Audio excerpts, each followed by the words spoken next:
Independence Day, and welcome to our special event today where we will be discussing with our great friend, Pharmacist Ben Fuchs, the triangle of disease.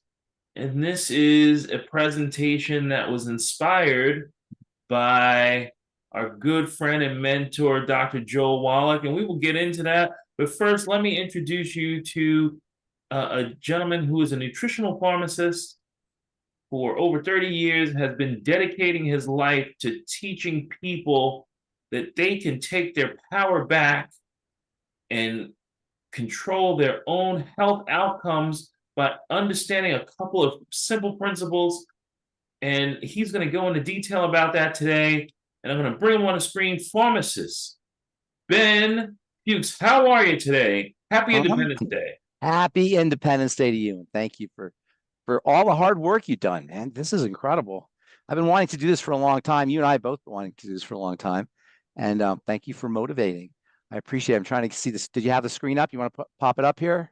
You want to get Well, going? I'm gonna pop it up in a second. You always talk about Dr. Wallach's story where he says the reason he called it uh, American American longevity. longevity. Yeah. So before it was longevity, before we were longevity, we were American longevity. And one time I asked Dr. Wallach, why did you name the company American Longevity? And he said to me, because it represented his two favorite ideas. One was America. And on this 4th of July, I can't think of anything more appropriate than to talk about God Bless America, our 250th birthday. He said, America represents doing things by yourself. No kings, right? You don't need authorities. You can take care of your own business. You can pick yourself up by your own bootstraps. And America gives people the opportunity to do their own thing, to be their own authorities. And when it comes to being your own authority, what is more important to us than our health? And that represents the second word, longevity, which was Dr. Wallach's second favorite idea, and that is health and nutrition. So American Longevity, the initial name of the company before it was longevity, was about taking care of your own health. We've got a medical model today that says, no, you can't do it yourself, that your body is inevitably flawed, and whatever your genetics are is going to determine how your health or how your longevity or how your life shows up.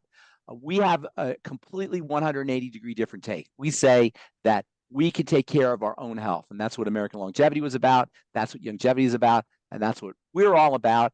And that's probably what all the people on this who are listening on this call are about as well.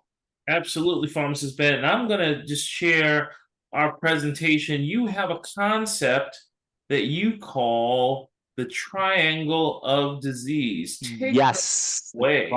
The triangle of disease represents the 3 points of bodily breakdown that underlie all health challenges. I noticed this many years ago, probably about 20 years ago, that everybody who came to me with health challenges had 3 basic breakdowns underneath their diagnoses.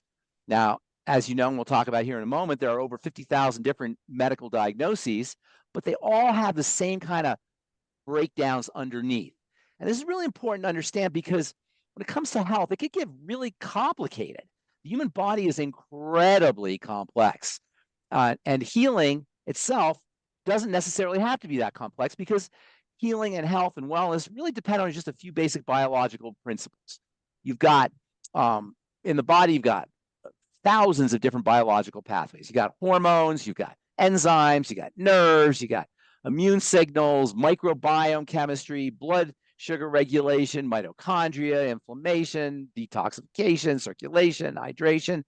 If a person tries to understand and fix everything all at once, you're going to go crazy.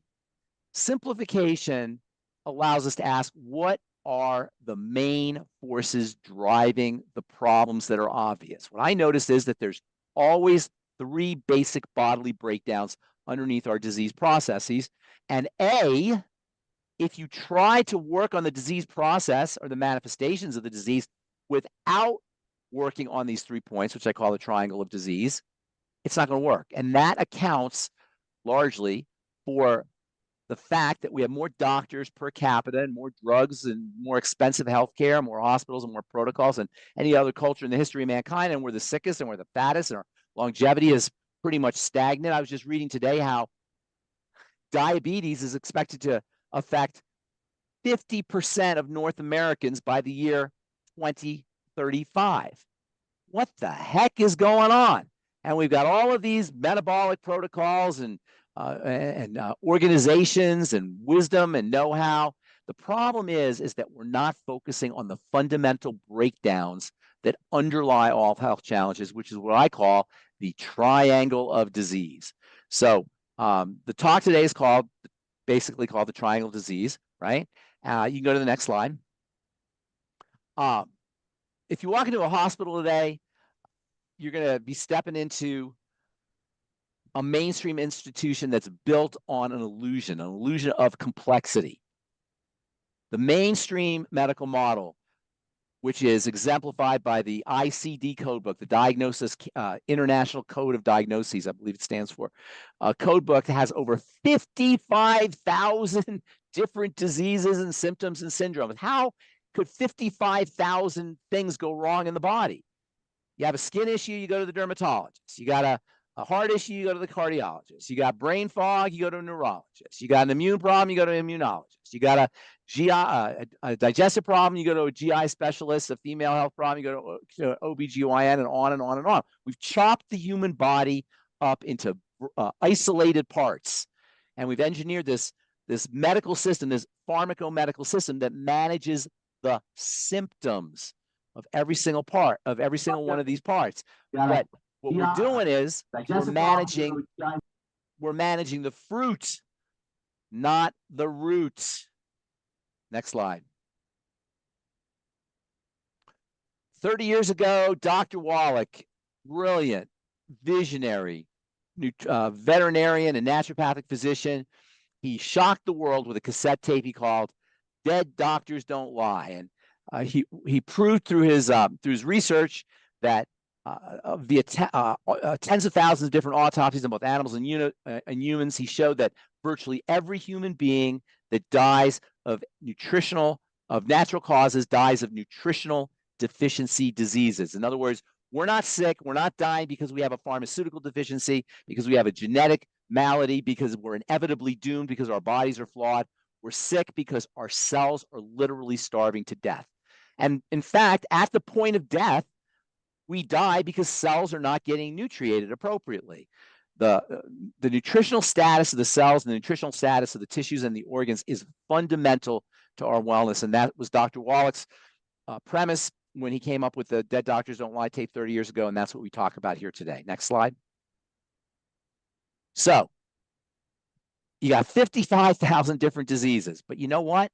All of those diseases can be collapsed into one single problem. I call it dirty blood. So first of all, we got to talk about the cell. The nexus of life in the body is not the organ and it's not the tissue. It is the cell. And we want to start to understand this incredible creature called the cell. You know, when most people think of the cell, they think of a circle on the blackboard in high school biology, right? You have a circle and you got a few things inside of it, and we call that the cell. That's not what a cell is. That is an incredibly simplistic notion or description of what is a mind-bogglingly, staggeringly complex system. A cell is about 1/100th the size of a head of a pin, a typical cell, right? That means you fit about 100 typical cells on the head of a pin. They vary in size, but let's just say around that size.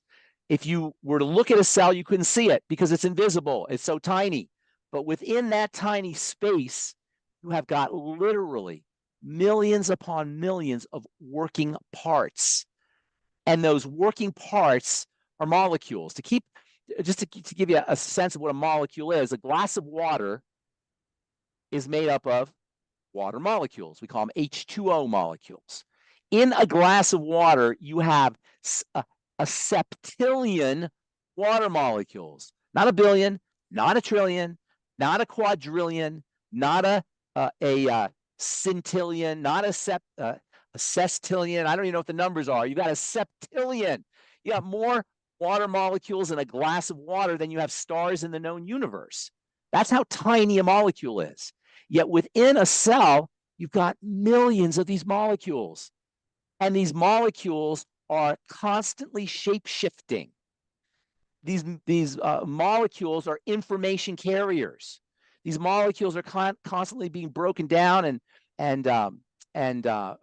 built up again. These molecules are informing the cell and other cells that are adjacent and even non-adjacent to the cell what's going on, and nobody has to think about it. In the human body, you've got 100 trillion of these cells. So the complexity of a cell and the macro cellular nature of the body, it's not even possible to comprehend or even imagine. Yet this is where disease begins, at the level of the cell, but we don't hear about that ever. Why is it that we never hear that the nexus of health and wellness is the cell? Well, it's because the medical model can't really do anything about a cell. The medical model can excise a cell, remove the cell. The medical model can poison a cell with drugs. The medical model can ablate the cell or radiate the cell or electrocute the cell, but the medical model is not capable. The pharmacomedical model, our way of taking care of the body, is not capable of addressing the needs of a cell. But that doesn't really matter, because a cell doesn't need a lot of stuff, as we'll talk about here in a moment. A cell needs food, it needs oxygen, and needs a clean place to do its work. But here's where it becomes really important, and here's where it becomes relevant. See, the cell, as amazing as it is, it's not really relevant. It's hard to kind of picture it. It's kind of hard to relate to the cell. But while all disease is cell disease, I mean, all disease is cell disease. There's no such thing as prostate cancer. There's prostate cell cancer. Diabetes is a pancreatic cell issue. Breast cancer is a breast cell issue. Immune problems are immune cell issues. While all disease is cell disease, all cell disease is preceded by one phenomena that I call dirty blood.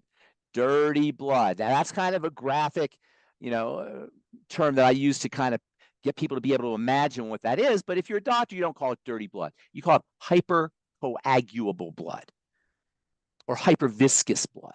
This is blood that has a tendency to clot. Now, or to get thick, if not clot. Now, here's what becomes really interesting. When we think about the blood, most of us, we think about this red fluid that's floating around in the body, right? Or that's flowing through the body. And by the way, there's 50,000 miles of blood vessels in the body that the blood is flowing through. Can you imagine this? 50,000 miles of blood vessels. Holy cow. And the blood is constantly flowing through these blood vessels. And this is how cells get fed. This is how cells get oxygenated. And this is how cells get detoxified through the blood. So all disease is cell disease, but all cell disease is preceded by some kind of defect in the blood's movement. The reason why we find this hard to understand is because we think of the blood as some kind of red fluid, but it's not. The blood is a very complex system. The blood has multiple specifications that have to be held just so. The blood has to have just the right temperature. It has just the right pH or acid level. It has to have just the right amount of oxygen and other gases. It has to have just the right amount of particles and just the right amount of cells, and just the right amount of plasma. And everything has to be kept within very, very tight specifications. Unfortunately, in our culture today, our blood accumulates toxicity. And where do you suppose it accumulates that toxicity from? It accumulates that toxicity from the digestive tract. In fact, there's really only two ways that the blood can accumulate toxicity. We talk about the digestive tract mostly, but injections can also contaminate the blood.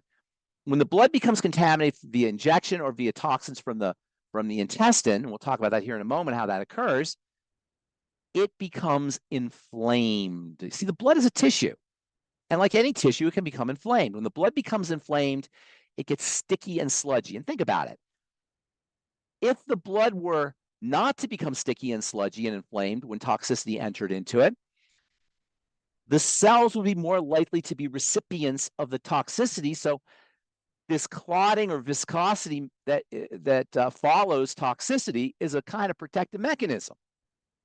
It's a way that toxins don't get distributed to all the cells, but it creates a problem. When the blood does not flow effectively, when it doesn't circulate through the body effectively, the cells don't get oxygenated. the cells don't get nutriated, or they don't get oxygenated effectively, don't get nutriated effectively, and they accumulate toxicity. And this is why I say that while all disease is cell disease, all cell disease is preceded by dirty blood or hypercoagulable blood, blood that has a tendency to clot, blood that has a tendency to become viscous, blood that's just not circulating appropriately. The blood is the sacred space. The Bible tells us the life of the flesh is in the blood, meaning the life force is carried through the blood. The life force is carried through the blood via nutrients, via oxygen, and via electricity. And of course, detoxification is also important so the toxins don't accumulate. That's why we say that you can have 55,000 different diseases, but they really are all about dirty blood, and they really only have one name, and that is MBFA, the inevitable systemic result of a toxic, malnourished, and hypoxic or low oxygen environment. My body is falling apart disease. And this is important to recognize because that's the only thing that goes wrong. Our bodies fall apart. It doesn't matter whether your bodies are falling apart at the level of the pancreas or the level of the liver or the level of the lungs or the level of the heart or any other level. What we want to do is we understand that the body is falling apart for fundamental reasons, no matter where that deterioration or degeneration is occurring. It's falling apart because the blood is becoming viscous and hypercoagulable from toxicity, either injected through the skin or enters in through what's called a leaky gut, which we'll talk about here in a second. At that point, the blood does not circulate effectively, and cells don't get nourished, the cells don't get oxygenated, and cells become toxic, and that leads to all disease states, no matter where those disease states show up. Next slide.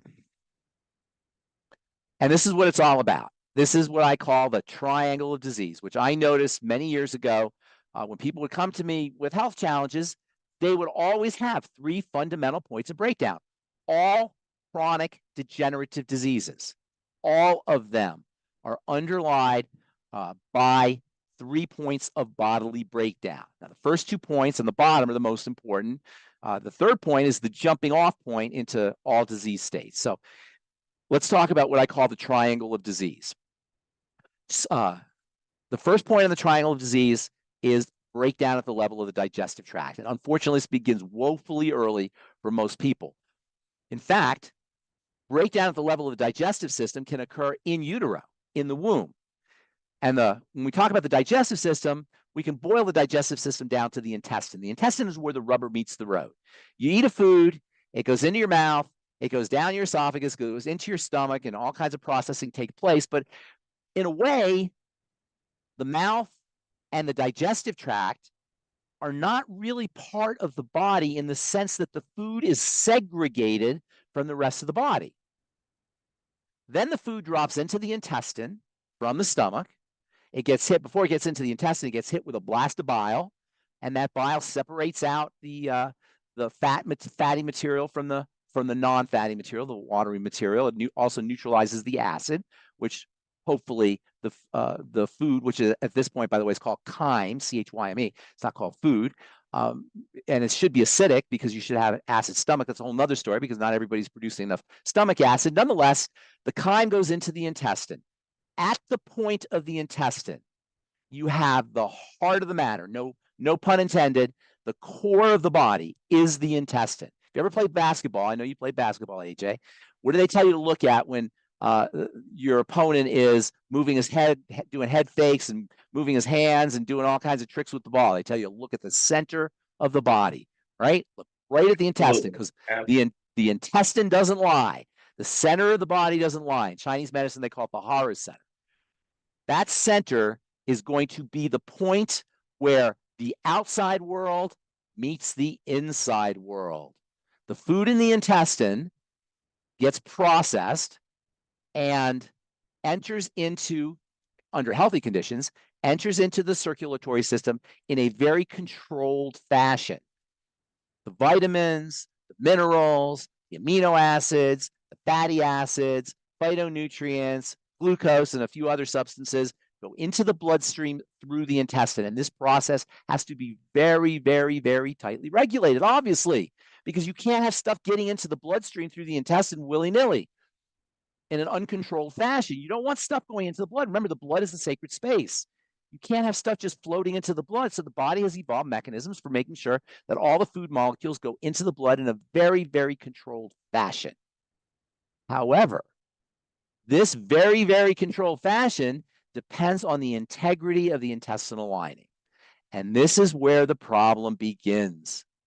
Because you see, the integrity of the intestinal lining depends on a healthy intestine, healthy intestinal environment. The intestinal environment, the intestine, by the way, is like a tube or like a garden hose you could think of. And the inside of the intestine, the inside of the garden hose, the inside of the tube is called the lumen, L-U-M-E-N, the lumen. And the intestinal lumen has to be kept pristine. It has to be kept just so, just like the blood. Unfortunately, because of the way we eat, because of nutritional deficiencies, because of chlorine and fluoride in the water, because of drugs that we take, particularly antibiotics, changes occur in the intestinal environment, in the intestinal lumen, that ultimately lead to inflammation at the level of the intestinal lining.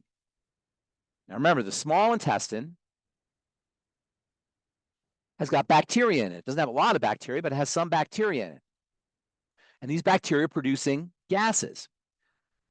If you eat the wrong food, which most of us are doing, what can end up happening is these bacteria, which are really the source of health and wellness, if you want to boil it all down to how health and wellness begins in the body, it's about the bacteria in the intestine, which we call the microbiome. And while we've known about the microbiome now for a couple hundred years, or probably about 130 or 140 years, we really haven't understood what's going on. In fact, we barely understand what's going on now until maybe 20 or 30 years ago. And that's why you see probiotic supplements everywhere. 20 or 30 years ago, you didn't see them everywhere. So these bacteria, which live in the small intestine somewhat, not a lot, at least they shouldn't be a lot in the small intestine, and in the large intestine, they're the key to everything. When a baby is born, a healthy baby is born, and there's a healthy birth, the baby goes through the mother's birth canal, and that baby is coated with bacteria. And those bacteria that coat the baby as the baby's passing through the birth canal enter into the baby's mouth and enter into the baby's nostrils and go through the baby's digestive tract and implant in the baby's intestine, among other places. There's bacteria throughout the body, but they're supposed to implant in the intestine. And this is where the microbiome begins.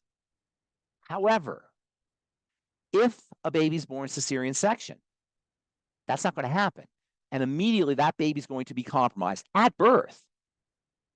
Once the bacteria implant, the proliferation of the bacteria depend on breast milk.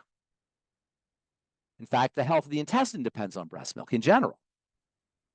But we know that many babies are not breastfed. In fact, 30% of babies aren't breastfed, and many other babies aren't breastfed long enough, or even if they are breastfed long enough, or they're being breastfed, their moms are nutritionally incompetent themselves, so their breast milk is nutritionally incompetent, or the moms have allergies or immune activity, immune action on their own, and immune factors get into the blood. All of this can further compromise the health of the intestine.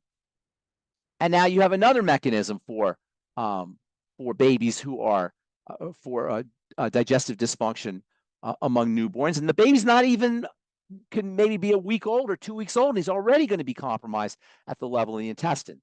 These compromises will prevent the microbiome from functioning as it ordinarily should, and this will ultimately lead to inflammation at the level of the intestine. Now, two things will happen once the intestine becomes inflamed following disturbances at the level of the microbiome, whether those disturbances occur because of breast milk or whether those disturbances occur because of cesarean section, or whether those disturbances occurred in utero, in the mother's womb, because the mom wasn't taking care of herself and she was nutritionally deficient herself. So two things will happen at that point. Number one, because nutrients are absorbed through the intestine. Remember, this is a baby we're talking about here. Because nutrients are absorbed through the level of the intestine, or at the level of the intestine, inflammation is going to compromise nutrient absorption, and that baby is going to be functionally malnourished. Not going to be absorbing as effectively their B vitamins, their vitamin C, their minerals, their fats, and their amino acids. You see, this could be a problem, but it gets even worse because you see, once the intestine becomes inflamed, toxicity can begin to enter into the bloodstream. This condition is called leaky gut. It's actually called leaky gut syndrome because it's a syndrome. Syndrome is many symptoms that are related to one cause. This leaky gut leads to many other symptoms because once toxicity enters into the bloodstream, all the cells are going to be compromised. This is the first point on the triangle of disease, and there is no chronic degenerative disease that does not involve some level of leaky gut or intestinal permeability syndrome, as it's technically known as. And we're finding out more and more about this every day from a research perspective, but just common sense will tell you that this could be a severe problem, and it is. Now, once the baby is malnourished, remember, we're talking a baby who's a week old, 2 weeks old, 3 weeks old, a month old, a year old. We're talking about infants and little children, and they're already starting to manifest the signs of health challenges, even though the human body is meant to be very, very strong and very resilient until we get older. So sometimes things aren't as noticeable as they might be otherwise, but still, we've got a big problem with babies who have eczema, babies who have ear infections, babies who have other immune problems, babies who have acne and psoriasis and other skin problems. In fact, when I was compounding medication in my pharmacy, I would have to make baby heartburn medicine, baby Zantac, and baby Tagamet, literally for newborns. I'd have to actually compound it because there were no drugs for babies. We'd have to make special drinks, special Tagamet and Zantac drinks for babies. But it gets worse. This is just the first point on the triangle. See, because once the baby becomes malnourished, the baby doesn't get the kind of nutrients it needs. It starts to suffer from energy problems. And this is known, when a baby suffers from energy problems, this is known as colic. Also, the baby suffers from digestive problems, which is also part of colic. Colic comes from the word colon. So when a baby cries and a baby is uncomfortable and a baby is manifesting the signs of either nutrient deficiency or digestive discomfort, and it's low energy, what do we tend to give the baby? We tend to give the baby sugar. And this happens even if the baby is not uncomfortable, because baby food is very high in sugar. But we're conditioned, many of us are conditioned to give our babies popsicles and ice pops and applesauce and fruit juices, apple juice and pear juice and such. All of this is going to change the baby's blood sugar chemistry. So you got a colicky baby because he's got digestive discomfort, because he's got dysbiosis or disturbances of gut bacteria compounded by nutritional deficiencies, and probably some toxicity is entering into the bloodstream. So the baby's tired and grumpy and colicky. So what do? We give the baby a popsicle, or we give the baby some fruit juice, or we give the baby something sweet, and the baby's happy for a little bit until the blood sugar drops. And this is a very important mechanism to understand. The body needs to keep blood sugar very, very stable. Sugar is explosive. Sugar is very, very high energy. It's important, obviously. When I say sugar, I mean glucose, and to a certain extent fructose, which is fruit sugar. It's very, very explosive. So the body has to keep the blood sugar stable. When a baby or anybody ingests fruit juice, pear juice, apple juice, or a popsicle or something sweet, the blood sugar spikes. It goes up. And this represents a dangerous situation because sugar is very explosive. We know sugar reacts with proteins, and there's proteins throughout the circulatory system. There's proteins literally inside the blood. And this is a big problem. So the body has evolved a mechanism for keeping the blood sugar stable, and that is the hormone insulin. Hormone insulin is designed to take sugar out of the blood and insert it into cells. So the baby's colicky, the baby's grumpy, the baby is uncomfortable, got digestive discomfort, all because of things that happen with the microbiome at birth through breast milk. Breast milk is deficient in microbiome building substances, or because the baby was born cesarean section and didn't get the microbiome bath, if you will. Or because of chlorine and fluoride in the water that the baby's drinking, etc. Baby's colicky and grumpy, and now the baby gets some sugar. Baby's happy for a little bit, until insulin comes to the rescue, pulls the sugar out of the blood. And now guess what? The baby's grumpy again. And the baby is colicky again. The baby is tired again. So what do? We give it more sugar. We give he or she more sugar. And again, the same thing happens. The blood sugar spikes. Insulin comes to the rescue, pulls the sugar out of the blood, shunts it into the cells. And once again, the baby is grumpy and colicky. We give the baby more sugar. Insulin comes to the rescue. I call this the high blood sugar, low blood sugar roller coaster.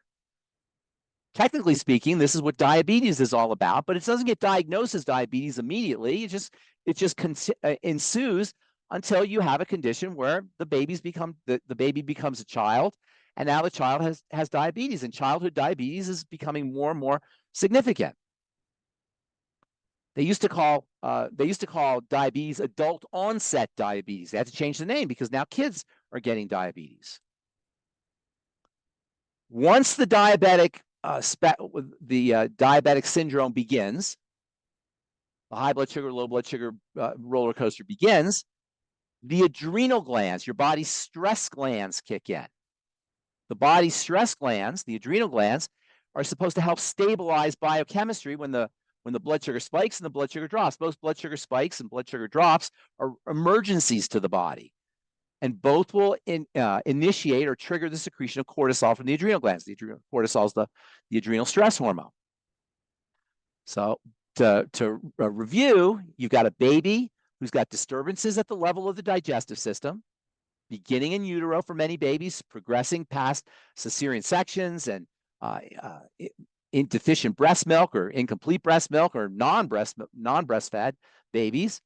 That leads to disturbances in blood sugar, which lead to babies who are colicky and grumpy, and then being fed lots of sugar. And even in the best of circumstances, even if they're not colicky and grumpy, most of the foods that we feed our babies are like we feed our adults, are very rich in sugar. This changes blood sugar chemistry. Eventually, the adrenal glands will kick in to kind of protect the baby from these disturbances in blood sugar chemistry. Cortisol comes to the rescue, and now you have a baby who's got disturbances in blood, disturbances at the level of the digestive system, disturbances at the level of the blood sugar system, and now secretion of cortisol. Over time, as cortisol levels rise in response to the high blood sugar, low blood sugar roller coaster, which itself is in response to intestinal problems, the thyroid will eventually slow down. That's not going to happen necessarily to little kids, but this could happen by the time an infant has grown to be a teenager or a young adult. When the thyroid slows down, you're dealing with a condition called hypothyroidism. So you've got dysfunction at the level of the digestive system, leading to dysfunction at the level of the blood sugar system, leading to problems with cortisol in the adrenal glands, leading to hypothyroidism. Hypothyroidism, poorly functioning thyroid, then negatively affects the intestine because the thyroid is the control element for all the functions in the body. Every single function in the body depends on thyroid hormone, on a healthy thyroid or healthy thyroid functioning. If you're hypothyroid, nothing is going to work effectively. Under regulation of thyroid hormone, skin cells skin, heart cells heart, bone cells bone, liver cells liver. All cells do what they do under the regulation of thyroid hormone. Without effective thyroid hormone, none of the cells of the body will work effectively, especially, or at least for our conversation now, at the level of the intestine. Why is this important? Because now you're back in the triangle. Dysfunctions at the level of the digestive system lead to blood sugar issues, lead to adrenal issues, lead to hypothyroidism, which leads to further intestinal problems because the thyroid's regulating the intestine, which leads to further blood sugar problems, which leads to further adrenal problems, which leads to further thyroid issues, which leads to further intestinal problems, and on and on and on we go. This triangle of disease circulates, and things get worse and worse and worse. Simultaneous with this negative feedback or negative circle where everything is getting worse because the thyroid regulates everything else, every other bodily system is going to suffer. Now, as I said, this may not happen to a baby or to a child or even to a teenager, but this kind of condition degenerates over time. And so not only are you down in this vicious spiral of digestive problems leading to blood sugar problems, leading to adrenal thyroid problems, leading to more digestive problems, and on and on and on, but now every other system in the body is going to be operating at less than peak efficiency.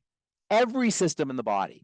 Dr. Broda Barnes wrote a book called Hypothyroidism, the Unsuspected Illness, back in the 1980s, where he articulated the relationship of every single health challenge to thyroid issues, which makes perfect sense because the thyroid is controlling everything.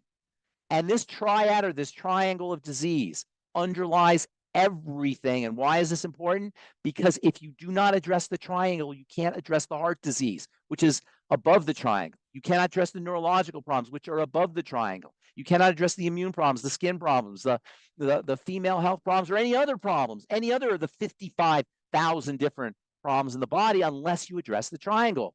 On the other hand, if you do address the triangle, everything else will take care of itself. Remember, we're talking about simplification here. We've now simplified 55,000 different diagnoses or different things that can go wrong in the body to 3. And if you really want to simplify it further, because the thyroid, the adrenal thyroid complex, which is the jumping off point to all diseases, is tertiary, it's 3rd, you can address everything by addressing the digestive system and the blood sugar system. And the only reason why we don't do this, even though this should make perfect sense to everybody, is because we have mental blocks and emotional blocks around food. And to compound that, we've created a food supply system in our country and around the world that takes advantage of our lack of understanding of how foods interact with the body. If we had a healthy culture, we couldn't have McDonald's. We couldn't have fast food. We couldn't have snack food. We couldn't have soda pop. We wouldn't have the kind of fried foods and processed foods, ultra processed foods that we have today, because it's impossible not to create disturbances in biochemistry via this triangle of disease with these kinds of foods that we're ingesting.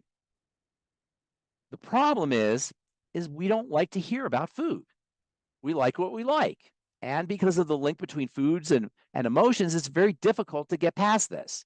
Nonetheless, the power of working at these fundamental levels is so, so important. And it has such leverage. I work with people, for example, of neurological diseases. Neurological diseases like Parkinson's disease are incredibly easy to deal with because they're classic manifestations of this triangle. Likewise, skin diseases like acne and psoriasis, and pretty much anything. Heart disease, which kills more people than any other disease in this country. These are all eating issues. These are all food issues at the macroscopic level of the digestive system and at the nanoscopic or quantum level of the metabolic system. By the way, the second point in the triangle of disease, this blood sugar point is now known as, or the breakdown at the blood sugar point is now known as metabolic syndrome. When I came up with the triangle of disease, they didn't call it metabolic syndrome. They called it syndrome X. Now they call it metabolic syndrome, and pretty much every single health challenge you can name has some aspect of metabolic syndrome, thus validating the veracity of this triangle of disease.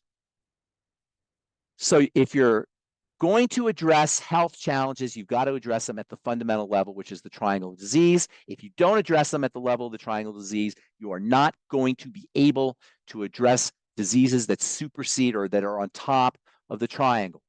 And this accounts for the failure, in large part accounts for the failure of the modern medical model to treat chronic degenerative diseases. And there's no drugs that you can take that will correct this problem. All right, let's go to the next slide. I'm sorry. So this is how the whole thing begins. A healthy gut has cells that the whole body is lined with cells, including the intestine. And when we say gut, by the way, we're largely talking about the intestine.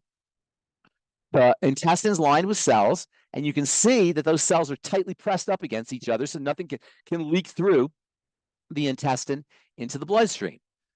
But in the next slide, you can see that there are spaces between the cells that have now opened up. And you can also see that toxicity is entering into the bloodstream through these spaces. And on the left-hand side, they don't enter into the bloodstream because those cells are pressed up tightly against each other. They call these tight junctions.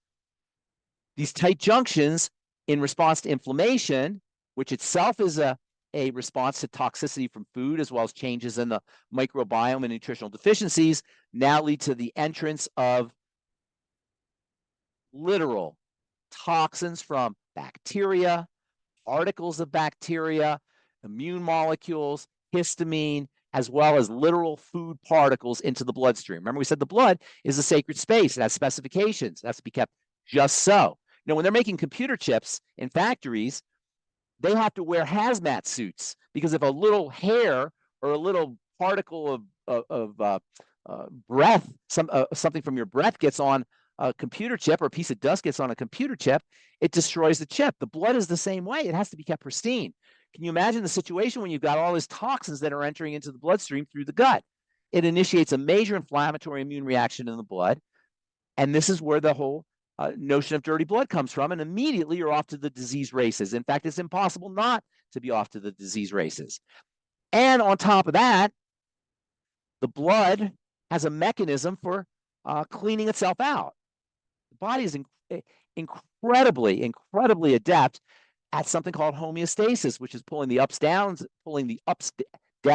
and the downs up, and cleaning everything out and reestablishing baseline. This homeostatic mechanism kicks in with the blood. And as the blood is circulating through the body, it has a mechanism for filtering. As the blood is circulating throughout the body, it's literally filtered by the connective tissue, the collagen and the fascia and the polysaccharides, the high hyaluronic acid. These act like blood filters to keep the blood clean. So as the blood is circulating around the body, it's being filtered via the connective tissue. Well, what does that mean? All of a sudden now you've got toxicity in the connective tissue. This is where autoimmunity begins. Some of that toxicity from the blood will also get dumped into the soft tissues, into the glands. Now the glands will look dysfunctional, and this is another mechanism of autoimmunity. If you go to the medical professionals, they'll tell you there's no known cause for autoimmune diseases, or they'll blame it on genetics. This is the cause of autoimmunity. The cause of autoimmunity is toxicity that enters into the blood, enters into the tissues, the connective tissue as a filter, or via dumping into the soft tissues from dirty blood, from blood toxicity. And in this way, it doesn't matter whether your autoimmune disease is affecting your nerves, or it's affecting your skin, or it's affecting your pancreas, or it's affecting any other organs of the body. That doesn't matter where the autoimmune attack is. It matters that there is an autoimmune mechanism in place that's beginning at the level of dirty blood, which once again shows you that if you clean the blood, you'll be able to reduce autoimmunity, in addition to other chronic degenerative diseases. You can see how critical the bloodstream is, the blood circulation is, and how important dirty blood is when it comes to the manifestation of diseases. All diseases, we've now reduced all diseases down to 3 major points and 1 major vector. The 3 major points are the digestive system, the metabolic system, or the blood sugar system, and the adrenal thyroid complex, and the vector is the blood. We've now simplified 55,000 different disease processes, and not only simplified it, but we made them manageable. And we didn't just make them manageable, we made them manageable by us. And indeed, there's nothing the medical model can do to correct a dirty blood problem. There's nothing the medical model can do to correct a dysbiosis or a microbiome problem at the level of the intestine. There's nothing the medical model can do to correct hypothyroidism. So we've not only taken control of our own health, but we've now eliminated the medical model as a presumed authority when it comes to addressing our health challenges. Next slide. So sugar has a very sticky quality. When I was a kid, one of the pranks that children used to play, I didn't do this, but one of the pranks kids used to play is they used to put sugar in people's gas tanks, and that would destroy people's gas tanks. Sugar is very, very, very sticky. If you ever got a pastry burn, you know that sugar burns hot. Caramel is really, really sticky stuff. Put sugar in heat and watch what happens. It goes from being a granular powder into a sticky mess. Heat plus sugar leads to a sticky mess that can react with proteins in a chemical reaction that's known as glycation. Glycation is measured by diabetics via something called the hemoglobin A1C test. The hemoglobin A1C test is a measurement of how much your hemoglobin, which is a protein, is candying, caramelizing, sugaring. So diabetes, by the way, is a leading cause of blindness, because the tiny little blood vessels in the eye are very susceptible to damage by glycation. It's a leading cause of amputations because the tiny little capillaries at the extremities, the hands and feet and the fingers and toes, are very susceptible to damage by glycation. Peripheral neuropathy is very common in diabetics because this glycation reaction can affect the nerves and the tissue around the nerves in the hands and the feet. Peripheral neuropathy is an agonizing health problem, health challenge, where your nerves feel like they're on fire. All of this is caused by elevated blood sugar, but it's even worse than that because, remember, insulin is coming to the rescue when the blood sugar levels are high. When blood sugar goes up, insulin goes up in order to compensate and pull the sugar out of the blood. The sugar drops, we get more sugar because we're now low blood sugar. Insulin comes to the rescue again, pulls all the sugar out of the blood. We go low blood sugar again, we eat more sugar, insulin comes to the rescue, and on this goes until eventually the cells don't listen to insulin anymore. This is called insulin resistance. The cells become resistant to insulin, the blood sugar builds up. Fortunately, the body will then secrete more insulin, and for a short period of time, that will compensate for the elevated blood sugar. But over time, even that elevated insulin will not help. This is known as metabolic syndrome. This is known as insulin resistance syndrome.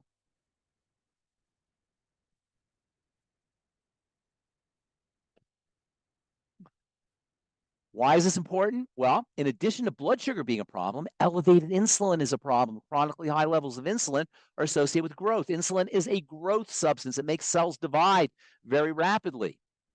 When cells divide very rapidly, they can cause clogs in places like the blood vessels. This is one of the causes of hypertension. Sugar, by the way, can damage the blood vessels. When the blood vessels are damaged on the inside, they release chemicals which induce inflammation and protection, and this is also related to hypertension and high blood pressure.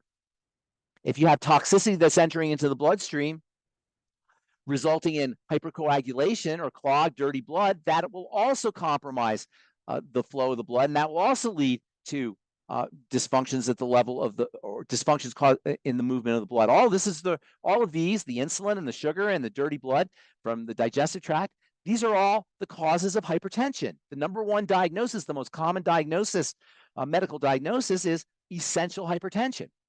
The word essential means we don't know what causes it. Well, now you know what causes essential hypertension. Essential hypertension is caused by dirty blood. It's caused by damaged blood vessels, both of which are the end result of the triangle, the first 2 points on the triangle of disease. And if you want to really go all out, you can throw in the third point.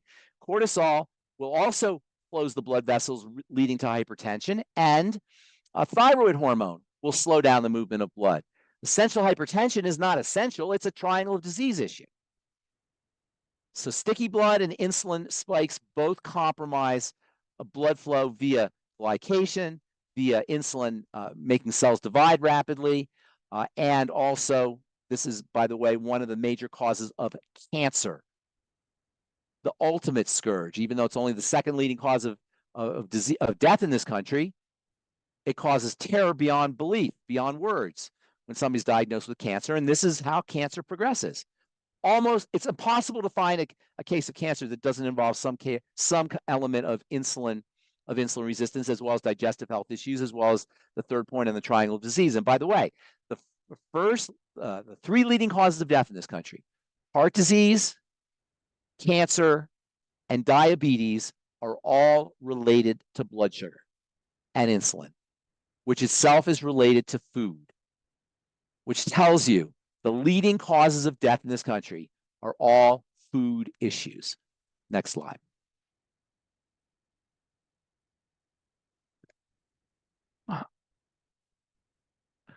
Stress and metabolism crashes remove the body's brake on toxicity. Eventually, the body's not going to be able to distinguish between a stressor inside the bloodstream and a stressor on the outside. The stress response is generic. The stress response kicks in when, from an evolutionary standpoint, when we have a survival threat, like a lion or a tiger or a bear. Today, we don't have lions and tigers and bears, but we got credit card bills. We've got relationship problems and job issues and financial worries. All of these make the body think that there's a lion or a tiger or a bear at the doorstep, and all of these will initiate the stress response and stress response chemistry. Toxicity in the bloodstream will also initiate stress response chemistry. Stress response chemistry is manifested as activity at the level of the nervous system, the part of the nervous system called the sympathetic nervous system. Our nervous system is designed to take the outside world and turn it into the inside. The nervous system is designed to take the outside world and convert it into biochemistry. Our biochemistry has to be responsive to what's happening in the outside world, but our biochemistry is inside our body, so it can't really tell what's on the outside world unless it has portals into the outside world, which it does. There's 5 main portals. There's probably more, but there's 5 main portals into the outside world that the inside world uses to assess what it needs to do. So the inside world needs to modify its biochemistry so it's responsive to what's happening in the outside world. It can't really perceive the outside world except through 5 portals. Those portals are your eyes, your nose, your ears, your mouth, and your skin. What do we call these 5 outside world portals? We call them the senses. The sense of hearing, the sense of sight, the sense of smell, the sense of touch, and the sense of taste, the 5 senses. There are probably more senses as well, but the 5 major senses are portals into the outside world that the body uses, the neurology uses, the neurological system uses. The neurological system is the main information processing system to decide what kind of biochemistry is going to happen. Now, you've got 2 nervous systems or 2 neurological systems. So the body will shunt information from the senses, the sights, the sounds, the tastes, the touches, and the smells. It will shunt them into one of 2 nervous systems. I'm being a little bit simplistic here because you have a voluntary nervous system and you have an involuntary nervous system. And really, we're talking about the involuntary nervous system or the autonomic nervous system. The autonomic nervous system, which controls all the organs of the body, is either going to control the parts of the body based on information that's coming in through the senses that indicate danger or information that indicate safety. So if, for example, to take vision as our portal, if our visual sense sees a lion or a tiger or a bear or some kind of threat, it will shunt that visual information into our emergency, survival, stress, danger nervous system, technically called the sympathetic nervous system. The sympathetic nervous system is your danger nervous system or your survival nervous system. If the visual senses, if we're going to use vision as an example, if the visual senses see that all is right in the world, the information will be shunted into the parasympathetic nervous system, which is your safety, your safety nervous system. So information will come in through the senses and it will go into the nervous system and get directed into the survival nervous system or the safety nervous system. Well, where do you think you want to spend most of your time? In the safety nervous system. And learning to activate the safety nervous system is a key to restoring yourself back to health, because all chronic degenerative disease is the end result of the manifestation of the danger survival nervous system. Under conditions of activation of the sympathetic or danger nervous system, if we perceive danger, whether it's real or whether it's imagined, by the way, because the biochemistry can't tell the difference between the imagination and what's real, and that's a very important message to take into account as we live our lives. Our biology doesn't know whether the threats are in our mind or threats are real. Very important point, because we can control our mind. In any case, if information is shunted into the danger nervous system, certain things will happen in order to help us get out of a jam. When you're trying to get out of a jam from an evolutionary standpoint, that jam is a survival threat. You're supposed to run. That's called fight or fight. That's called fight or flight. And the sympathetic nervous system is a fight or flight nervous system. Under conditions of fight or flight activation, your blood pressure will go up in order to get more pressure to the various tissues. Your eyes will open up wide. Your pupils will dilate so you can see. You'll have anxiety or jitteriness or nervousness. Your immune system will shut down. Think about it. When you're under stress, you don't need an immune system, so your immune system shuts down. You become more susceptible to infections. You become more susceptible to immune problems. Under conditions of sympathetic nervous system activation, your digestive system will shut down. When you're running from a saber-toothed tiger, a lion, or bear, you don't have to worry about digestion. You have a life-threatening issue. Under conditions of activation of the sympathetic nervous system, this fight or flight nervous system, blood flow will be redirected from the front of your brain to the back of your brain. The front of your brain is where you make good decisions, the prefrontal cortex. The back of your brain is where you have fight or flight, the amygdala. So you'll make worse decisions. You'll make decisions out of fear when you're activating the sympathetic nervous system. When the sympathetic nervous system is activated, you won't be able to conceive a baby. Conceiving a baby is the last thing the body wants to do when it's in a survival mode, and when it's in survival mode. On the other hand, take the visual portal as an example, when we sense safety, the blood will go from the back of your brain to the front of your brain, where you make really good decisions, and where you'll be very creative. You'll have more fertility. Your digestive system will function more efficiently, and your immune system will become strong and robust. Your bones will heal more effectively. Your muscles will develop more effectively. You'll be able to sleep. Insomnia is a classic manifestation of an activated sympathetic nervous system. All health and wellness live in the parasympathetic mode. Now, this is not to say that the sympathetic nervous system is not very important, and it is. So it's a little simplistic, and I'm just trying to get a big point across, but you do need to have some sympathetic activity just to get your butt out of bed in the morning. The sympathetic nervous system is important. It's an overactive sympathetic nervous system is where we run into a problem. Anything you could do to access the parasympathetic nervous system is going to make you feel better. And all disease lives in the sympathetic mode. Dis-ease means out of ease. That's sympathetic. The fastest way, by the way, to activate the parasympathetic nervous system is to breathe. Breathing is the fastest way to tap into your neurology. Slow, deep, rhythmic breathing, SDR breathing. Also, giving your body enough nutritional resources can activate the sympathetic nervous system. That's one of the reasons why it's so important to have mega doses of micronutrients, which is what we talk about with our Beyond Tangy Tangerine and some of our other longevity products. Mega dosing gives the cells a sense that life is okay, that everything is good. And that's what we want to communicate to the body. Remember, dis-ease is out of ease. We want to tell the body life is good. You could be in ease, and drowning or saturating the system with micronutrients like vitamins, minerals, amino acids, and fatty acids can be a very helpful way to tell the body that it's safe. Now, this is not true about macronutrients and calories, by the way. Macronutrients and calories are not necessarily your friend. You don't want to saturate the body with macronutrients, although you do want to saturate the tissues with micronutrients. Next slide. The only three things that can go wrong with the cell: starvation, suffocation, toxification. Remember, the cell is the livingness of the body. The body is made up of two major compartments or components: cells and stuff. Now, biology, we don't say stuff, we say tissues. So cells and tissues. There's four main tissues in the body. You have covering tissue, that's called epithelial tissue. You have electrical tissue, wiring, if you will, and that's the nervous tissue. And then the core of the body is made up of muscle tissue and connective tissue. All that tissue comes out of cells. Our medical model treats disease at the level of the tissue and the organs, which come from the cells.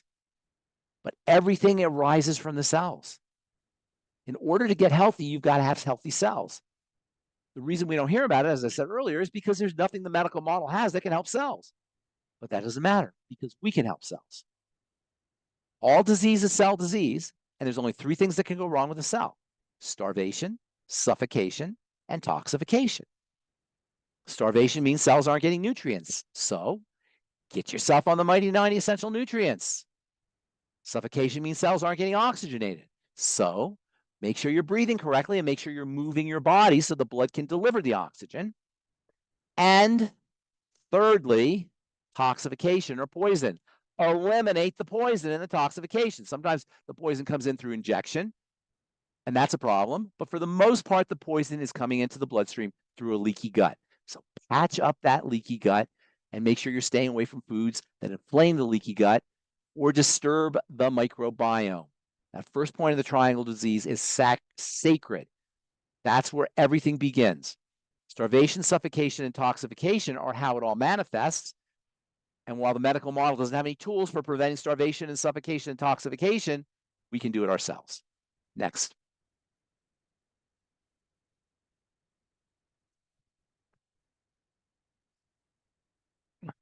This is the circle that we were talking about earlier, a slightly different version of the circle. Toxicity enters into the bloodstream through a leaky gut. This leads to thickened, coagulated, hypercoagulable blood that tends to clot, i.e. dirty blood. The dirty blood will slow down perfusion or slow down circulation. That means tissues aren't going to get perfused or circulated. Tissues aren't going to get perfused as the circulation drops, I should say. That's going to lead to starvation, malnourishment, that is, because the blood cannot deliver nutrients to the cells. It'll lead to hypoxia, low levels of oxygen, so cells will become suffocated.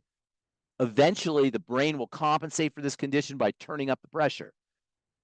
High blood pressure is in many ways a corrective mechanism. This corrective mechanism is designed to bypass the sticky blood to make sure that the tissues and the cells get oxygenated and get nourished. But as toxicity accumulates through a leaky gut, this whole circle continues despite the elevated blood pressure, and chronically elevated blood pressure creates its own health challenges. And that's indeed one of the reasons why we end up with cholesterol deposits in our blood vessels. Elevated high blood pressure eventually disturbs the lining of the vessels. This disturbance at the level of the lining of the vessels creates inflammation in the bloodstream as well as in the vessels themselves.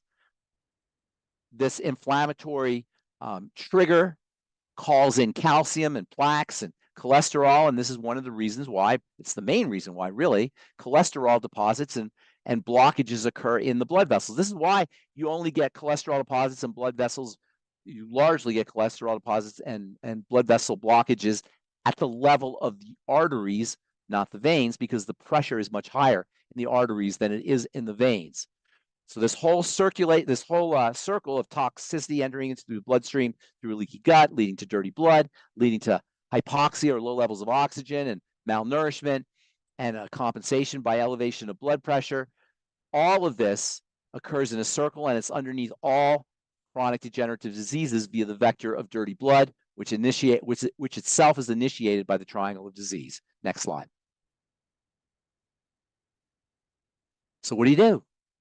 The most important thing you could do is saturate your cells via the blood, via the digestive system, with the mighty 90 essential nutrients, the vitamins, minerals, amino acids, and fatty acids that we say are essential, meaning you have to have them. Essential means your body can't make them, but you need them. You think air is essential. What happens if you don't have air? You die. What happens if you don't have any essential nutrients? You die. Now, most of us are not going to have zero essential nutrients, so it's not like death will ensue immediately, but we don't have enough of the essential nutrients, so while death doesn't ensue immediately, it occurs much more gradually. So the strategy here is to pound the body with essential nutrients, the vitamins, the minerals, the amino acids, and the fatty acids. This will help you rebuild the structure of the body, and structures relate to functions, so you'll end up improving the functions of the body. It will also alleviate cellular malnourishment, and eventually all cells will be participating or will be functioning much more efficiently. Next slide. So what are the mighty 90 essential nutrients? 60 minerals. They're bioelectrical.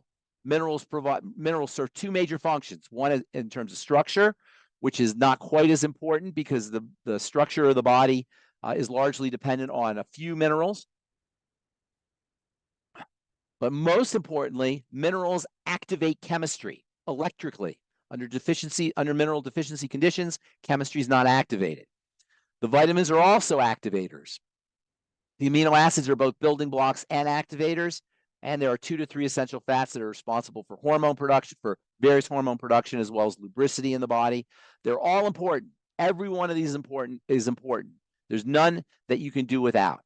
In terms of essential fats, sometimes you'll hear that omega-3 or omega-6 essential fats are not as important as omega-3. Not true. They're all important. You need them all. 60 minerals, 16 amino acids, 12 16 vitamins, 12 amino acids, and 2 to 3 essential fats. A third fat, there's 2 essential fats. A third fat is said to be conditionally essential.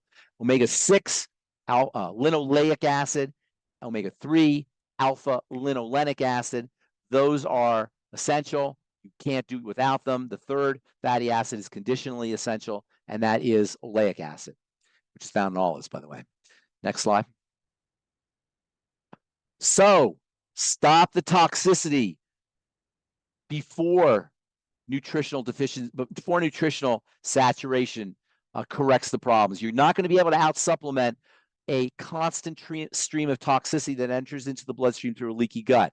So you have to eliminate the toxicity. As long as you have toxicity entering into the body, whether it's flat out toxins from food, and there are literal toxins in food, whether it's toxicity that enters into the bloodstream through a leaky gut, or whether it's sugar, you're going to have a leak in your boat. And while you do nutritional supplementation to keep you from sinking, you're not going to get very far if you have a leak in your boat. So first and foremost, stop putting the toxicity into your mouth via foods, patch up a leaky gut, and treat yourself like a diabetic, even if you haven't been diagnosed as such. If you have any chronic illness, or if you just don't feel as good as you think you should be feeling, or if you have accelerated aging, or if your skin is not looking as good as it should, even if you don't have a flat out disease diagnosis, treat yourself like a diabetic just for longevity reasons. Every study that's ever been done on longevity shows that less you eat, the longer you live.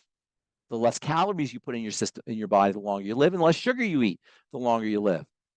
So eat less food, eat less sugar, keep your insulin stable, patch up that leaky gut. Treat yourself like a diabetic and stop putting the toxins into your system and patch up a leaky gut. Those are the first 2 points on the triangle of disease, and almost every single health challenge you can name will begin to improve. And keep in mind, once you approach the health of the system at these 2 levels, the digestive system and the blood sugar system, the third point on the triangle of disease will tend to take care of itself. Next slide. Deep belly breathing. There's many different ways to breathe, but the most important thing to breathe, the most important aspect of the breath, if you're sick or if you're not as healthy as you want to be, is to activate the parasympathetic nervous system through breathing. I call it SDR breathing, slow, deep, rhythmic breathing. Slow tells the body it's safe. What we're trying to do with breathing is we're trying to tell the body it's safe. When the body sees, or the brain actually reads that your breath is slow, it perceives that everything is okay. Because when you're running, your breath isn't slow. When you're in fight or flight mode, your breath isn't slow. Your breath tends to be slow when you're safe. So the brain reads slow breathing as safety, and you can turn on the parasympathetic safety response by slow breathing. Deep breathing activates the parasympathetic nervous system. In fact, deep breathing, or as they call it, diaphragmatic breathing, can be very important for propelling blood through the circulatory system if you're dealing with dirty blood. In fact, the diaphragm, which acts like a pump, can be thought of as like an assistant to your heart, because it improves pumping action, especially if you're dealing with dirty blood or if you're dealing with cardiovascular disease. A lot of people dealing with heart disease are dealing with low, what they call ejection fractions. Their heart is not delivering blood effectively or emitting blood effectively, and using the diaphragm or activating the diaphragm through deep breathing is a great way to do that. Activating the diaphragm also activates something called nitric oxide, which is important for blood circulation as well. And then R for rhythm keeps the parasympathetic nervous system happy, because the body loves rhythm. It hates chaos. Anything you could do to put the body or the brain back into a rhythmically oscillating electromagnetic state, into a calm rhythm, will calm the body. That's why you have the old hypnotist saying, you are getting sleepy, with a little watch. It goes left and right and left and right. So keeping the rhythm of the breath, keeping the breath rhythmically appropriate, is also important for activating the parasympathetic nervous system. SDR breathing, slow, deep, rhythmic breathing. And the parasympathetic nervous system is activated by the exhale, not the inhale. So exhalation is where you activate the parasympathetic nervous system to try to exhale longer than you inhale. So when you're doing your breathing, you inhale for 4 seconds, you exhale for 7 seconds. These are arbitrary. You can do any numbers you want. But for an example, you inhale for a short period, 4 seconds, you exhale for 7 seconds. And the best way to breathe is continuous breathing. That's the way babies breathe when they're sleeping. You don't take a gap between your breathing. It's called circular breathing. So you breathe in and you breathe out. Always best to breathe in through your nostrils, by the way, because that's where you activate the nitric oxide response. Which nitric oxide is a very fascinating molecule, which is associated with vasodilation and improved circulation. So inhale less than you exhale. By the way, if you want energy, you can do the opposite. You can inhale more than you exhale. That's called the breath of fire, where you inhale much more than you exhale. Try to do through your nose if you can. Always try to do through your nose. Next slide. Food journal is critical.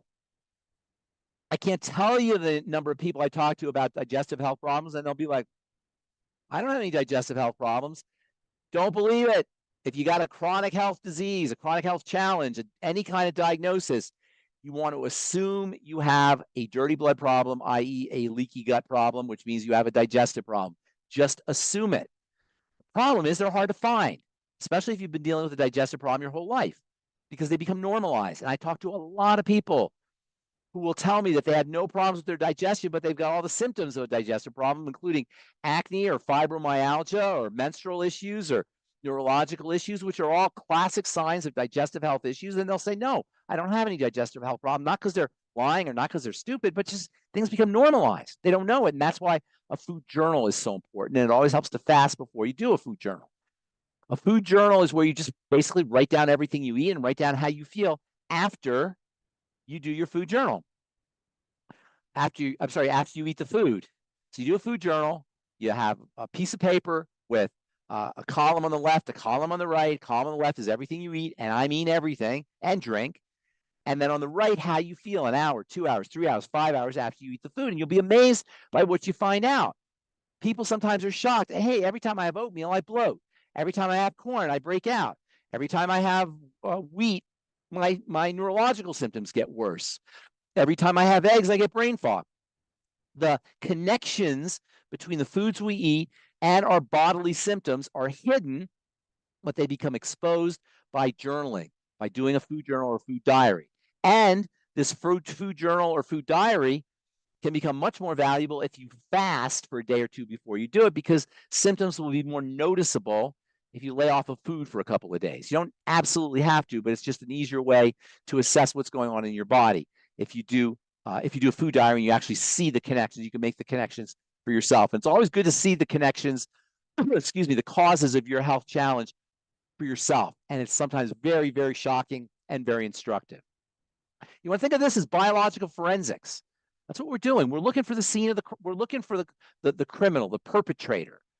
So a symptom can be regarded as a crime. So say you have acne, say you have eczema or psoriasis, a skin disease. The skin disease is the sign of a crime. So what we want to do is we want to backtrack to find the source, the perpetrator of the crime. I call this biological forensics. It's like CSI with biology. The symptom, the rash, if it's on the skin or the high blood pressure or the cardiovascular issues, whatever the disease is, that's just the crime. That's not going to help you. Yeah, we have a crime. We need to find the perpetrator. And the perpetrator is always going to be hidden beneath the crime. And the way you get to it is by looking for clues. The clues are what we call symptoms. So you look for you look at your biological, the most dramatic symptom that you're dealing with, and then you collect symptoms, other symptoms. There's no one symptom. Nobody has just one symptom. You want to collect them. When you collect your symptoms, and that's why you always want to ask your patient, or you want to ask yourself, what else is going wrong? You can form an image of what's happening in the body. I always give the example of Bob Ross, who used to paint, and he used to show you how easy it was to create a landscape or create a mountain or create whatever he was painting. He would show you how easy it was to do. And he put one little splash of paint on the canvas and you couldn't tell what it was. A second splash of paint, you still couldn't tell what it was. And third splash of paint, all of a sudden you'd see a river. And then a fourth splash and you'd see a mountain. And then a fifth splash and you'd see some deer, etc. So the point is that you want to accumulate splashes. And the body, those splashes are going to be symptoms. You have your major symptom, and then you want to collect multiple symptoms. And by forming a picture, like Bob Ross with the painting, you can find the perpetrator of the crime, working backwards via your symptoms. I call that triangulation because you want at least 3 symptoms. The more you have, the better it is. But you want to collect symptoms. Look for multiple symptoms. Nobody has just one symptom because all diseases manifest themselves as a syndrome, which means multiple problems associated with a single cause. Next. Be your own health authority. A good doctor should be teaching, not diagnosing and not prescribing, but telling us. We can be our own health authority. We can be our own doctors. Don't outsource your biochemistry. Modern treatments, what they call treatments, modern remedies or the pharmacomedical models, treatments of electrocution and surgeries and pharmacy and drugs, they're about hiding things. Think of an engine light in your car. If your check engine light goes off, you can put a piece of tape on it so you don't have to look at it. You put a piece of duct tape on there so you don't have to see your check engine light, but you're still going to have something wrong with your car and you're going to burn out your engine. So you want to fix the engine when your engine light goes off, not hide the signal. Healing requires one main factor. We've talked about all the things that go wrong when the body breaks down, but there's one major factor that's important for reversing the disease process and going back to healing, which is the body's birthright. And that is willingness. You have to want it. It's true about everything in life. Whatever you want to accomplish, you have to want it. You have to be willing. And even to precede willingness and wanting, you have to believe. You have to believe that it's possible. Our medical model tells us we're inevitably doomed. We believe at Longevity, we believe something different. We believe that all chronic health diseases, all chronic health challenges are reversible. But if you, the definition of insanity is doing the same thing over and over again and expecting different results. So if you do the same thing over and over again, you're going to get the same result. You're not going to get different results. And if you think you are, you're insane. So you got to change the input if you want to change the output. And that's basically how you want to look at it. Our diseases are outputs. You want to change the output, you got to change the input. Next slide.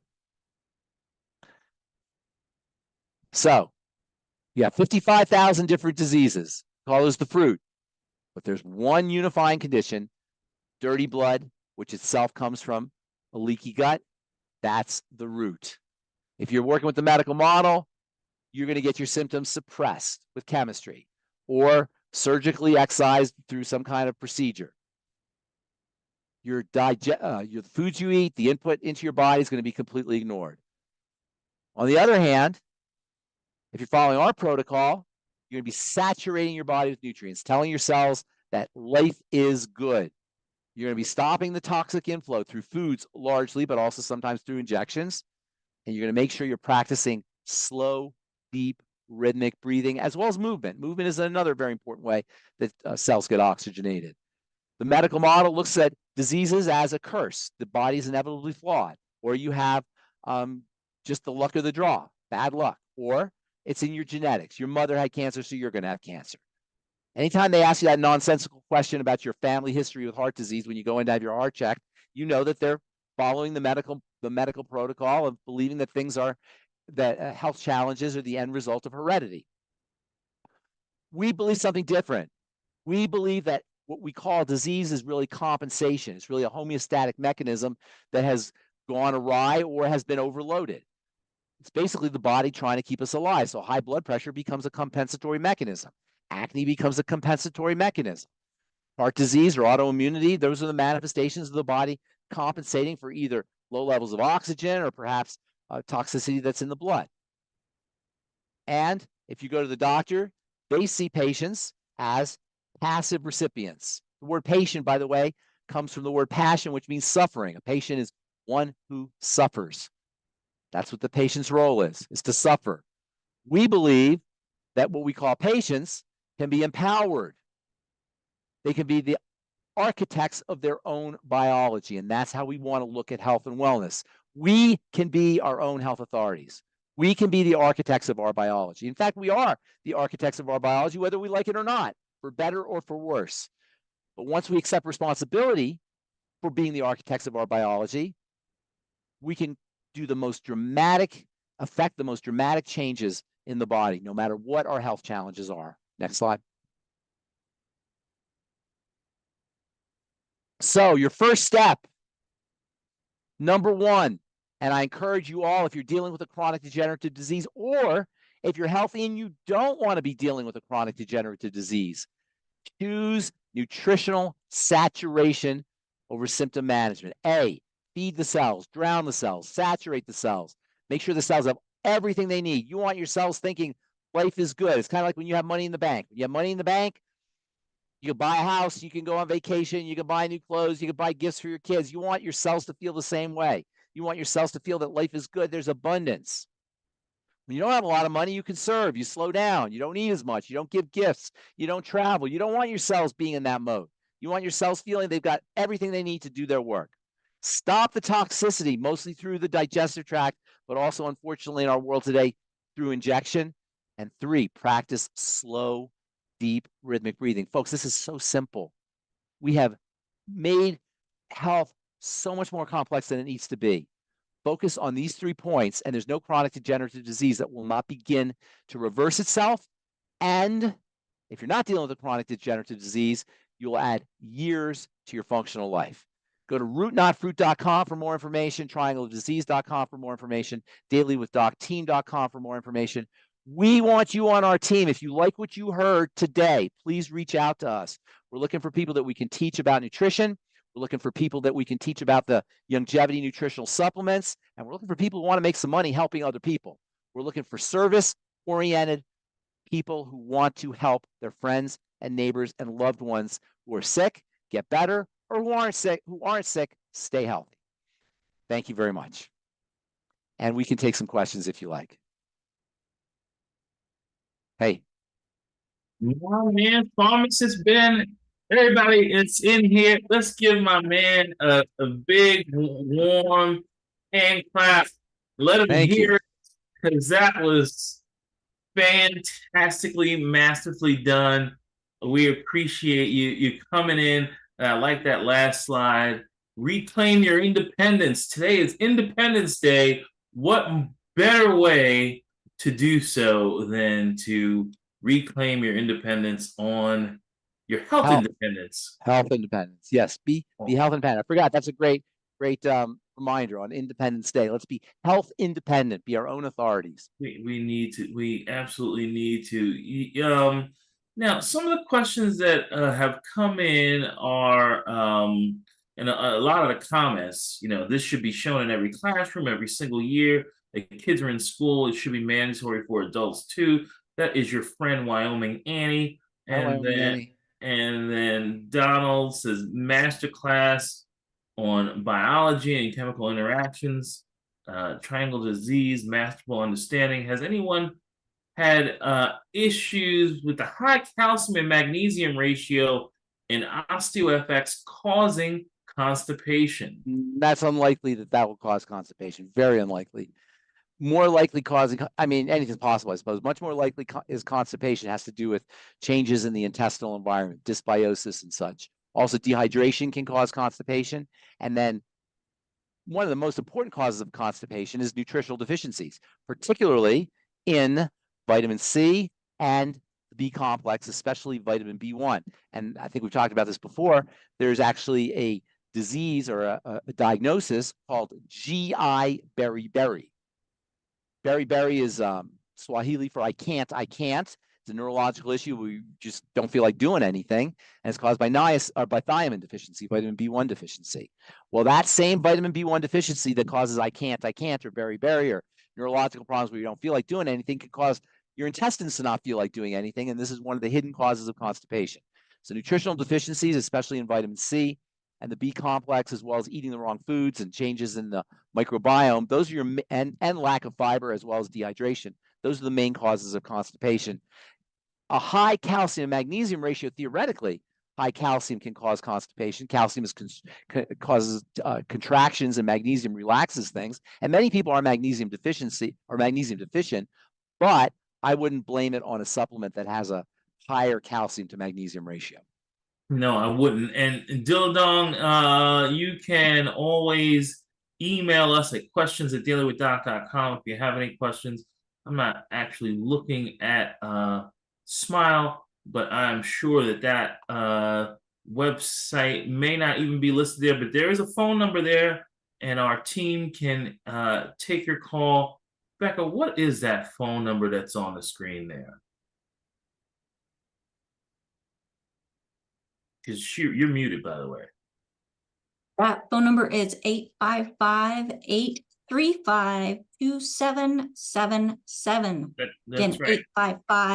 855-835-2777. That's right. And just to let you know, Pharmacist Ben, we there is one question we will ask. Would Yeah, toxic blood also impact problems such as low blood pressure absolutely. and low Absolutely. iron? Well, think about it. Absolutely. First of all, low iron usually involves the liver. The liver is the major control point for iron in the blood. It could also be nutritionally. You can also be nutritionally deficient in iron, so that's another thing that can happen. But most importantly, the low blood pressure issue. Think about it. If the blood is sticky and coagulated and cloggy and viscous, it's not going to move as well. That means the pressure is going to drop. The pressure is a measurement of the movement, the speed of the blood. So yes, low blood pressure can be caused by toxic blood. In fact, that's our main point. I mean, we had a lot of points we talked about today, but the main point is everything is toxic blood. So you should just assume that if you got a health challenge, you got dirty, sticky, sludgy, toxic blood. And by the way, one of the best ways to clean the blood out, to detoxify the blood, is plant-derived minerals. Plant-derived minerals support blood detoxification, and that will also support hydration of the blood. Plant-derived minerals have a hygroscopic effect, and they'll improve blood fluidity. So plant-derived minerals are one of the best things you could do to improve the fluidity of the blood, improve the movement of the blood if you're dealing with a toxic blood issue. Yes? But what came first, the chicken or the egg? If you got low iron, they're not digesting. They're probably not absorbing. Well, it could be lack of absorption. It could also be a liver problem. Mm-hmm. It could also have to do with chemistry in the liver that's keeping iron from being released from iron stored in the liver, and how its release is affected by the health of the liver. So it could be a liver issue as well. And we know metabolic syndrome is a problem. And which came first, the chicken or the egg? I would say all health problems begin because of this whole the historical nature of the triangle of disease, how it begins at birth. I would say it all begins with it all begins with issues at the level of the digestive system, the first point on the triangle of disease. Remember, the liver is a digestive organ. When you give a nickname now, you're now P Ben. Okay. When P Ben says flood the system with nutrients, does he also say we may need more nutrients than the standard amounts, i.e., more EFAs for high inflammatory conditions? You don't want to look at EFAs for inflammatory conditions. And that's really important. You don't want to look at this for that. I got this problem, or I got that problem, I take this nutrient. So it's not quite like that. EFAs, essential fats, control the inflammatory process. That's true. But you don't want to look at, I have inflammation, so I take EFAs. You want the whole spectrum, all 90 essential nutrients. You need them all. But the point is interesting about flooding, and the way the question is phrased, it's flooding versus the standard amounts. So when he says standard amounts, I'm assuming they mean the RDAs. And this is an important point that we didn't talk about.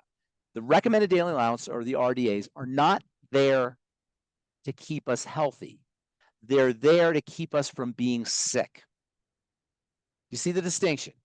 The medical model thinks being healthy is not being sick. That's not true. Not being sick is just the bare minimum. Being healthy requires much more than the not being sick levels of nutrients that the RDAs represent. And when I say being sick, I'm literally talking about scurvy and beriberi and pellagra and these disease states. The RDAs are set up so that you don't get scurvy, but you need much more vitamin C than just the bare minimum to keep you from having scurvy or whatever the deficiency disease that they're trying to correct. So the medical model is interested in having us not be diseased, but that's not the same as being healthy. Being healthy is a quantum level different, a quantum leap different than not being sick. Sure, you don't want to be sick, but that's not enough. You want to be healthy. You want to be strong. You want to be vital. You want to be resistant to diseases. You want to be resilient. You want to be growing. You want to be building. You want to be maximizing your quality of life, not just not having scurvy or not having pellagra. And that's why I always talk about mega dosing, and Doc always talked about mega dosing with micronutrients, with some exceptions. Some of the minerals you got to be a little bit careful of. For the most part, the micronutrients, the vitamins, the amino acids, and the fatty acids, you want way higher doses than the RDA.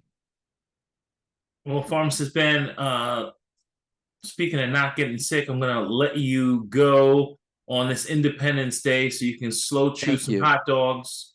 Yes, 150 million hot dogs will be eaten today on the 4th of July. Thus, the validation of our triangle of disease. Yeah, absolutely. And there's no, among the worst foods you could possibly eat are preserved meats, and hot dogs being classic examples. Yes, no matter what some team member of ours tries to tell us that they're clean versions, but at any rate, thank you very much. And Thank you. Men are on the screen, and we are standing on the shoulders of some fantastic ladies who are doing the work. Ruth Ellen, Becca Dukes, Mary, Keely, thank you for taking your Saturday out and doing this for us. And Pharmacist Ben, thank you again for teaching the folks and really putting this together. Any parting words? Yes, thank you, AJ, for putting everything together. You're doing amazing work. Yes, parting words. We're not sick. We're starving. We don't need to be fixed. We need to be fed. There's not a single chronic degenerative disease that cannot be reversed if you work at the fundamental levels, the triangle of disease and the vector, which is dirty blood. Everything can be reversed, and we can help you do that. Reach out to your longevity rep, or reach out to a longevity distributor, and be a distributor. We're looking for people that we can train and we can teach, people who want to make the world a better place via health and nutrition. And that's my parting words. Thank you very much.